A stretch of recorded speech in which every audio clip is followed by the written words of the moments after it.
everyone and welcome back. If you live in the USA, you might have seen a change in the recent years of grocery stores close to your home. Well, you will still find the classics such as Walmart, Target, Trader Joe's and many more, but you also might have spotted an Aldi close to your home. Aldi currently has 2,392 locations across the United States. With this store, it is represented in about 1,600 cities. It's underwhelming to say that Aldi is doing good in the US. The German grocer is thriving in the US. Aldi is opening about 100 stores a year in the USA. With that, they are the fastest growing grocery store chain by store openings. The second and third fastest growing competitors are Publix and Sprouts. But even they together are only opening about half of what Aldi is opening in a year. The recipe of Aldi's success are the prices of the store. With its food prices, they remain below the national standard. This also means that when the economy is doing bad and all other major retailers are struggling, Aldi is attracting a lot more customers because they have to subsidize to cheaper products. But interestingly, Aldi doesn't seem to lose any customers if the economy is going up again. Well, they have different methods of keeping customers, such as Aldi Finds, which are special deals of branded products that change every week, or the treasure aisle, where you can find a lot of different items that are also reused and all mixed up together in one bag. These methods make the shopping in Aldi an adventure and not just a regular shopping experience. But their biggest plus point are their prices. Often Aldi remains the cheapest option, especially when it comes to daily products such as milk, eggs, bananas, breads, etc. etc. The biggest question you might ask yourself is how can Aldi afford these prices? Well, you can see one of the biggest measures to bring their costs down right when you enter the store, because you will be able to see all four walls of the building. All of their locations are way smaller than their competitor ones. They usually have a store size of about 12,000 square foot compared to about 48,500 square foot, which is the national average supermarket size.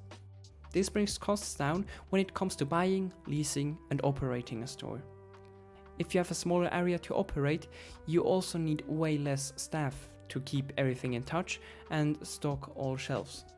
If you walk around in an Aldi, you can usually see 2 to 3 employees stocking up the shelves, not more.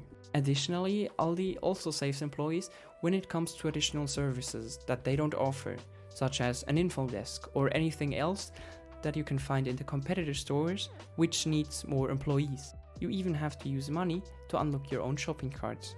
This also saves money because Aldi doesn't have an employee who has to organize all the shopping carts. Another two big measures that also save a lot of money and make the whole process way more efficient have to do with stock items. A typical Aldi store usually has around 1,600 items on stock, while competitors usually have around 31,500 items on stock. You can head straight into an Aldi, buy the product you need and head out again, because there's not a big choice that you might see in other supermarkets. They offer a few of brands for each product, but that's it.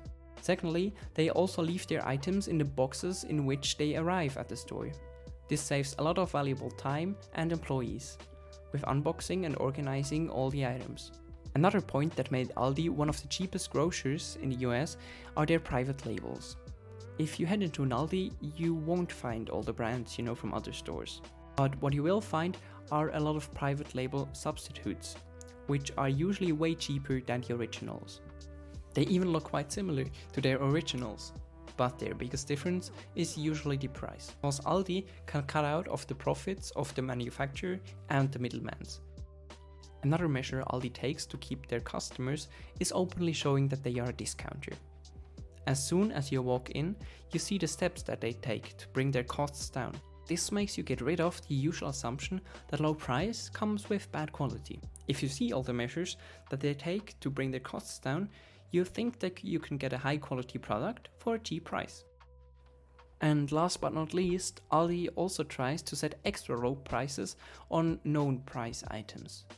These are items that are so casual your grandma knows the price of it, such as bread, milk, eggs and bananas. Through all these measurements, Aldi becomes more and more attractive for more and more people. especially in the last few years when COVID hit and different conflicts erupted, which pushed inflation up and made a lot of wallets shrink. We'll see if this boom remains for Aldi, even if the economy goes back up. But for today, that's it. Thank you for watching, hit that subscribe button and like button. If you have any other topics that you would like to see on this channel, please send us a comment.